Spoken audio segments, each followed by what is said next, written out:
On va retrouver maintenant notre deuxième invité ce matin, Monsieur Thébilé Dramé. Bonjour. Bonjour. Vous avez été ministre des Affaires étrangères du Mali. Justement, que pensez-vous, vous, de cette intervention militaire en Libye? Est-ce qu'on va au-delà de ce qui avait été prévu? Écoutez, il ne faut surtout pas aller au-delà de ce qui a été autorisé par le Conseil de sécurité. Dans ce cas, on sortirait du cadre de la légalité internationale. Il faut s'en tenir au terme de la résolution 1973, c'est-à-dire la responsabilité de protéger les populations civiles libyennes, malheureusement, contre leur gouvernement. L'Afrique a connu les Amin Dada, les Bokassa, les Mobutu, mais on a rarement vu un gouvernement utiliser des avions pour bombarder ses propres populations. Il faut que les Africains comprennent que cela doit être arrêté. Et doit être arrêté par tous les moyens.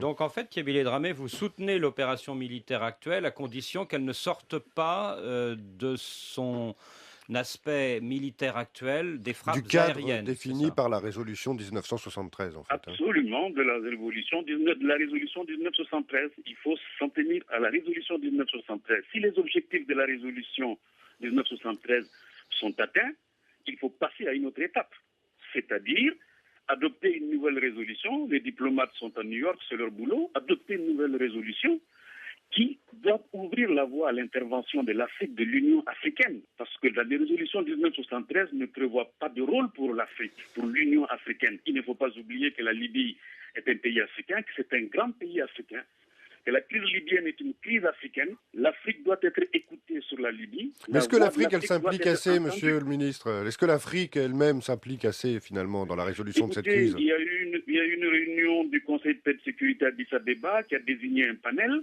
Et au moment où le panel... Mais on voit ce que ça donne, les panels, parfois, en Afrique, quand même. Ça fait des missions qui n'en finissent pas. Oui, mais d'accord, mais ils se sont Là, il y réunis avait à urgence, Nouakchott. quand même. Ils se sont réunis à Nouakchott. Ce qui est important aujourd'hui, cher monsieur, c'est qu'on ne peut pas résoudre la crise libyenne sans l'Afrique. Il faut entendre la voix de l'Afrique. Il faut donc ouvrir la voie à une nouvelle résolution qui prévoit des négociations. Une fois que les objectifs de la 1973 sont atteints, des négociations entre les autorités de Tripoli et les insurgés. Parce que ces insurgés, il faut créer les conditions pour qu'on sache ce qu'ils veulent. Veulent-ils ramener la dynastie Sénoussi? Veulent-ils instaurer une république? Veulent-ils instaurer la démocratie? C'est tout ça qui doit être l'objet des négociations. Et je pense, pour ma part, qu'il doit y avoir des négociations en maintenant la pression internationale et pour instaurer la démocratie en Libye. C'est le démantèlement de la Jamaria. Thébilé Dramé, vous êtes un homme politique malien, vous êtes président du Parena. Il y a eu une manifestation pro-Kadhafi samedi à Bamako. Est-ce que les frappes militaires de la coalition peuvent retourner l'opinion africaine en faveur du colonel Kadhafi? À mon avis, il faut faire la part des choses entre l'émotion légitime des Africains qui voient des mauvais yeux des armées étrangères intervenir sur le continent, ça c'est une émotion légitime, et quelques activités à motivation plutôt politicienne, parce que je ne connais pas d'Africains qui souhaitent voir instaurer en Afrique un régime de type libyen, un régime de type Jamaria. Ce que l'Afrique souhaite aujourd'hui et qui serait un pas en avant, c'est que la liberté d'expression, la liberté de manifester, la liberté de s'organiser soit étendue à tout le continent et qu'il y ait un véritable état de droit. Monsieur Thébilé Dramé, on va vous retrouver dans un instant. Il y a Denis Beauchard là, qui est avec nous, ancien ambassadeur, grand spécialiste du monde arabe qui souhaiterait réagir. Est-ce que vous pensez justement à propos du rôle de l'Afrique, vous partagez le point de vue du ministre malien? Oui, je pense qu'en Afrique, sans doute comme dans le monde arabe, l'opinion est partagée entre sans doute le désir de voir disparaître le colonel Kadhafi, qui déjà était très marginalisé dans le monde arabe, mis à l'écart, souvent des sommets où il se comportait parfois de façon véhémente à l'égard de ses pairs. Donc il y a cela, et puis il y a d'autre part, effectivement, comme le soulignait votre interlocuteur, le fait qu'il y a une intervention militaire sur un sol africain. Et donc, ça provoque des réactions des opinions publiques. Et je pense que c'est un sentiment qui doit être effectivement partagé par d'autres opinions publiques, notamment dans le monde arabe. Christophe Boisbouvier. Est-ce que vous n'êtes pas étonné du fait que l'Égypte, qui est quand même le pays voisin, qui a fait sa propre révolution il y a un mois, ne bouge pas dans cette affaire?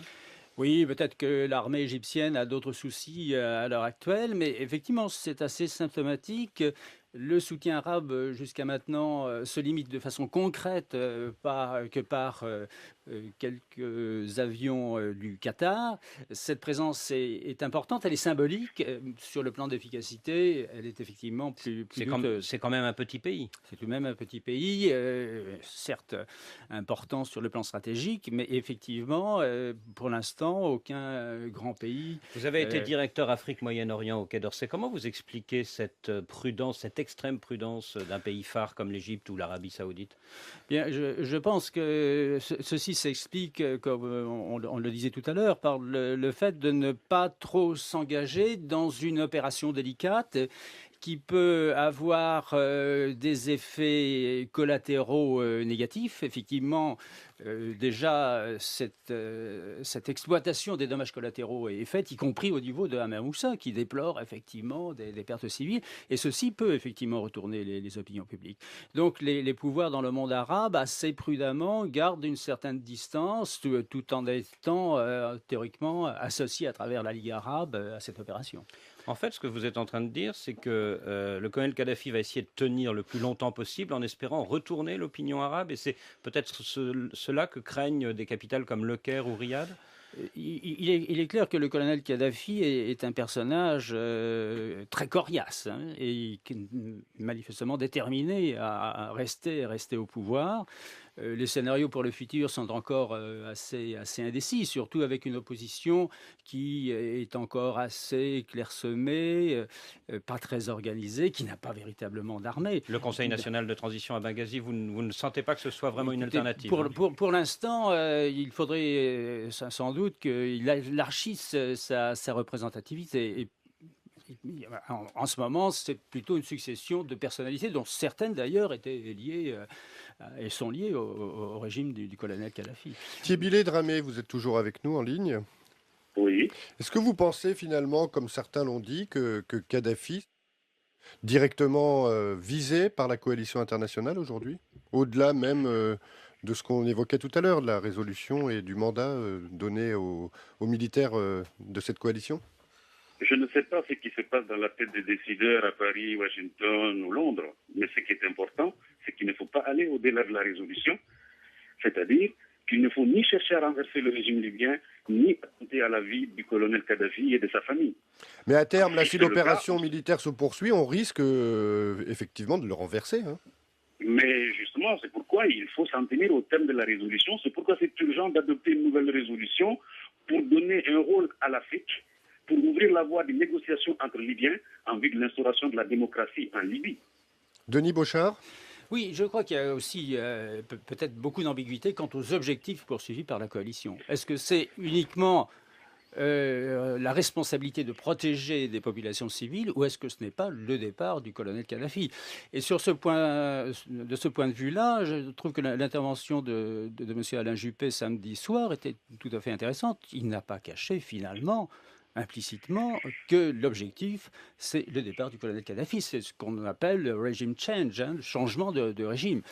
Ceci étant, c'est un objectif sans doute très ambitieux. Christophe Babouvier. Franchement, Thiébilé Dramé, vous dites qu'il faut négocier, mais pensez-vous que le colonel Kadhafi soit prêt à négocier un éventuel départ du pouvoir?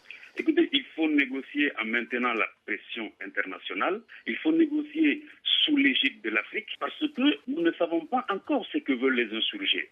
Alors, si on fait partir le colonel Kadhafi, par quoi va-t-on le remplacer?